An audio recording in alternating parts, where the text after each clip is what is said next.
recreational versus medical, because that's kind of always the debate as well, because medicinal is one way, but I feel like when people talk about recreational, I feel like there's kind of more of like a negative innotation with that. Like it's more of like a high risk doing so. So can you kind of talk a little bit towards Yeah, that? totally. I think that's one other of the that's a mistake that happened with cannabis, but it's also a byproduct of the way the Controlled Substances Act is set up.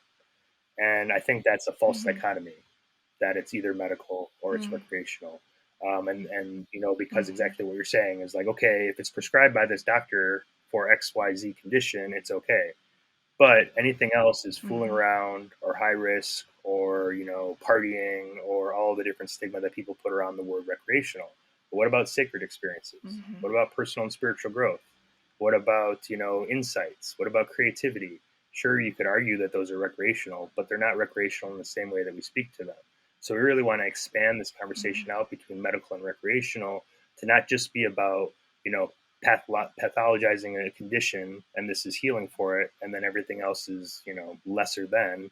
But like say, hey, there's actually like 10 or 20 different tendrils of ways that we can have this dialogue and have this conversation.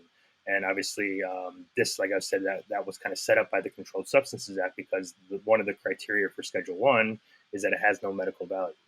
So then everyone's now rushing Mm-hmm. to pursue a way to prove that it has medical value just to deschedule it off of Schedule One or to reschedule it off of Schedule One. Okay, we've proved now that it has medical value, like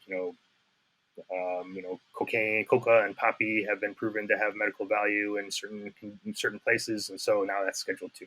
But again, that just puts that into the hands of Mm-hmm. the medical industry, so to speak.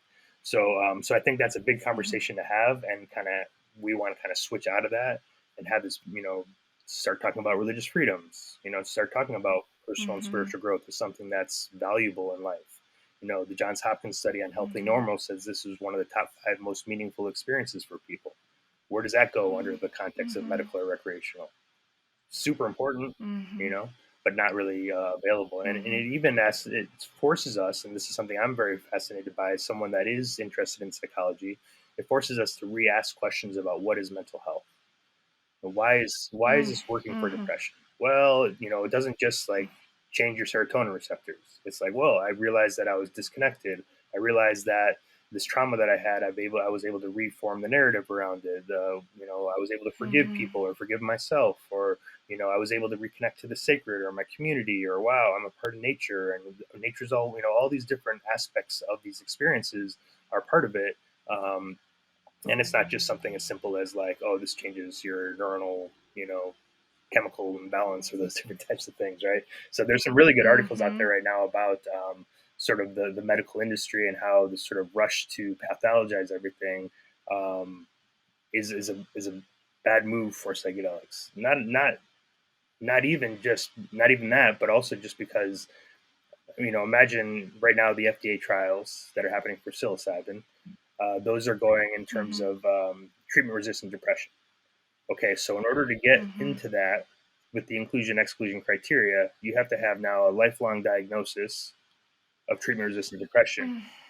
So now it's on your record that you have depression and you maybe you're suicidal or whatever else, just to have an experience, which helps you for in ways that isn't just about your depression, but about reconnection, these different types of things. So I think that's another Mm-hmm. aspect of this. When we start talking about mental health, we talk about medicalization. There's this sort of move to diagnose, and then you're kind of in the books as being sick Mm-hmm. or unwell or what have you. And that shouldn't be Mm-hmm. how you have to approach these medicines because they're much farther beyond